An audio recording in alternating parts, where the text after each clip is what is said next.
Now to Secretary of State John Kerry. I spoke to him earlier this morning just after he sealed the deal. Thank you for joining us, Mr. Secretary. The big question right now, will this agreement really stop the Iranian nuclear program in its tracks? We've already got some critics in Congress suggesting it won't. Marco Rubio says it will not freeze the Iranian nuclear program, makes a nuclear Iran more, not less likely. Lindsey Graham says unless the deal requires dismantling centrifuges, we haven't gained anything. Your response? This negotiation is not the art of fantasy or the art of the ideal. It's the art of the possible, which is verifiable and clear in its capacity to be able to make Israel and the region safer. The fact is that Iran's ability to break out, George, will expand under this program. Therefore, Israel will be safer, the region will be safer. Iran's 20% uranium will be destroyed. Therefore, they are safer. Iran's 3.5% uranium stock will be frozen at its current level, and the centrifuges will not be able to be installed in places that could otherwise be installed and advance the program. But not dismantled. The fact is we will have daily inspections. We will have daily inspections. No, that's not. That's correct. That's the next step. Now, the choice people have is, do you want to sit there and argue that you have to dismantle your program before you've stopped it? And while you're arguing about dismantling it, they progress. In 2003, Iran made an offer to the Bush administration that they would, in fact, do major things with respect to their program. They had 164 centrifuges. Nothing has happened. Therefore, here we are in 2013. They have 19,000 centrifuges, and they're closer to a weapon. You cannot sit there and pretend that you're just going to get the thing you want while they continue to move towards the program that they've been chasing. We've actually succeeded through the sanctions that Congress put in place to be able to get to a point where we're locking in knowledgeably what their current level is and forcing them to go backwards. And while we go through these next 6 months, we will be negotiating the dismantling. We will be negotiating the limitations. But you can't always start where you want to wind up. And most people I've talked to who've looked at this carefully say the alternative that they're proposing just doesn't work. There also seems to be a clear difference between the United States and Iran on this issue of whether they have the right to enrich uranium. You say the deal does not include any recognition of that right. The foreign minister of Iran says it includes it in two distinct places. I just want to know, what is the U.S. position? Does the U.S. respect and recognize that right of Iran's? Yes or no? No, there is no right to enrich. We do not recognize a right to enrich. It is clear in the NPT, in the Non-Proliferation Treaty, it's very, very clear that there is no right to enrich. But under the terms of this agreement, there will be a negotiation over whether or not they could have a very limited, completely verifiable, extraordinarily constrained program where they might have some medical research or other things they could do, but there is no inherent right to enrich.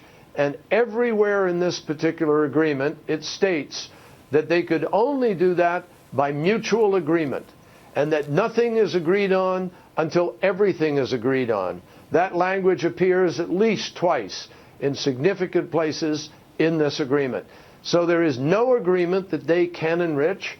They have ability to negotiate it, but they could only gain that capacity to have some enrichment, as some countries do, if they live up to the whole set of terms necessary to prove it's a peaceful program. So Iran has some very stiff hurdles that they're going to have to meet in order to do that. There is no right, and there is no right granted in this agreement. We're seeing the first Israeli reaction. They have a right, according to the NPT. Let me just say, George, they do have a right. Any country has a right, if you're in the NPT, to a peaceful nuclear program. That there is a defined right within the NPT. But a peaceful nuclear program does not mean you have the right to enrich. We've just seen the Israeli Prime Minister Bibi Netanyahu call it a bad deal. Are you confident that you can convince him to respect it and that Israel will not take unilateral military action against the Iranian nuclear program? Well, actually, Israel and the United States absolutely share the same goal here. There is no daylight between us with respect to what we want to achieve at this point. We both want to make it certain Iran cannot have a nuclear weapon, and Iran cannot be in a place where they could break out and suddenly get that nuclear weapon. But the Prime Minister says this deal won't do that. That's not accurate. The deal is the beginning and first step. It leads us into the negotiation so that we guarantee that while we are negotiating for the dismantling, while we are negotiating for the tougher provisions, they will not grow the program and their capacity to threaten Israel. Israel will actually gain a larger breathing space in terms of the breakout capacity of Iran. It's just clear. The U.S. has pledged in this deal to hold off on new sanctions for 6 more months. The president said now is not the time for new sanctions. Are you confident you can convince Congress not to pass new sanctions? And if they do, will the president veto them? Well, George, I believe Congress will recognize that this deal actually has a great deal of benefit in it. And I look forward to going up and working with our colleagues on the Hill in order to try to persuade them that this is not the moment to increase sanctions. I'm confident that as Congress examines what we've been able to achieve here, and as they measure the fact that if you didn't do what we're doing, they would be marching forward and putting more centrifuges in, enriching more, moving closer to a weapon. What we have done absolutely unequivocally allows us to get into Fordow, know what they're doing in that enrichment, stop the enrichment, and if they're not prepared to do the things necessary to be able to have a peaceful program, truly peaceful and provable as such, then the sanctions can be turned back up, and of course, he always has every other option available to him as commander-in-chief. Finally, Mr. Secretary, you just emerged from the first face-to-face negotiations with the Iranians since 1979.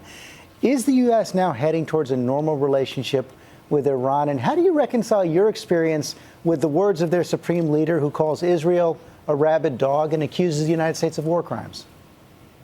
Well, obviously, those are the most insulting and unacceptable terms, obviously. I mean, that goes without stating. And we don't accept that kind of terminology, and we hope that that's not going to be part of the future. But we're not going to sit around and deal with hopes or words and pretend that there's trust where it has to be built over a long period of time. So we have no illusions. This is not going to change in one fell swoop and overnight. We have a long building process to engage in here. We need to put to test Iran's words and intentions without any cobwebs, without any, false assumptions, without any illusions. This is a hard road. And we will stand by Israel 100%, and I believe we will show that this particular approach has the ability to be able to garner greater, broader international support for whether or not Iran is, in fact, following through on its commitments or not. If you ultimately have to hold them accountable because they're not doing it, you have to be able to show that you've gone through all of the diplomatic avenues available before considering other alternatives. Mr. Secretary, I know you've been going around the clock. Thank you very much for taking the time to be with us. Thanks, George. Good to be with you. Thank you very much.